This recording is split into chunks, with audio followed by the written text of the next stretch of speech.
தேர்தல் அறிக்கை தான் திராவிட முன்னேற்ற கழகத்தை பொறுத்தவரை தேர்தல் அறிக்கை தான் கதாநாயகன்.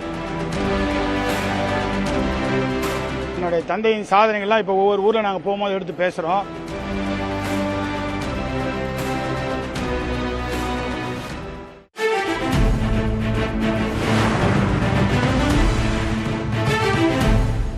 திருக்கனூர் தொகுதியில் தங்கள் தந்தை 10 வருடமா சட்டமன்ற உறுப்பினர் இருக்காரு. தங்களுடைய தாயாரும் தீவிர வாக்கு சேகரிப்பில் ஈடுபடுறாங்க. இது எந்த அளவுக்கு உங்களுக்கு வாக்கு சேகரிப்பில் வாக்கு சதவீத கூட்டம்?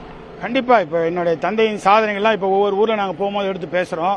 அவர் இந்த 10 வருஷத்தில் என்னென்ன செஞ்சிருக்காருன்றது அதெல்லாம் மக்களுக்கு தெரியுது. அத்தனை அடிப்படை வசதிகளும் நாங்கள் செய்து கொடுத்திருக்கிறோம்.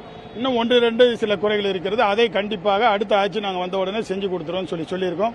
மக்கள் அதை ஏற்றுக்கொள்கிறார்கள். திமுக தேர்தல் அறிக்கையும் அதிமுக தேர்தல் அறிக்கையும் பார்க்கும்போது மக்கள் நீங்க சந்திக்கிறீங்க, மக்கள் இந்த தேர்தல் அறிக்கை எப்படி பாக்குறாங்க? தேர்தல் அறிக்கை தான் திராவிட முன்னேற்ற கழகத்தை பொறுத்தவரை தேர்தல் அறிக்கை தான் கதாநாயகன். இது தலைவர் கலைஞர் காலத்தில் இருந்து முதல் ஏன் பேரறிஞர் அண்ணாவே முதல் தேர்தல் நிற்கும் போது தேர்தல் அறிக்கையை விட்டுட்டு தான் தேர்தலில் நின்னார். அந்த மாதிரி ஒரு சரித்திரம் படைத்தது திராவிட முன்னேற்ற கழகம். அதனால் இந்த முறையும் எங்களுடைய தேர்தல் அறிக்கை தான் எங்களுக்கு ஒரு மிகப்பெரிய ஒரு எழுச்சியை கொடுத்திருக்கிறது மக்களிடத்தில். அது இன்னும் அதிகமான வாக்கு வித்தியாசத்தை இன்னும் அதிகரிக்கும்.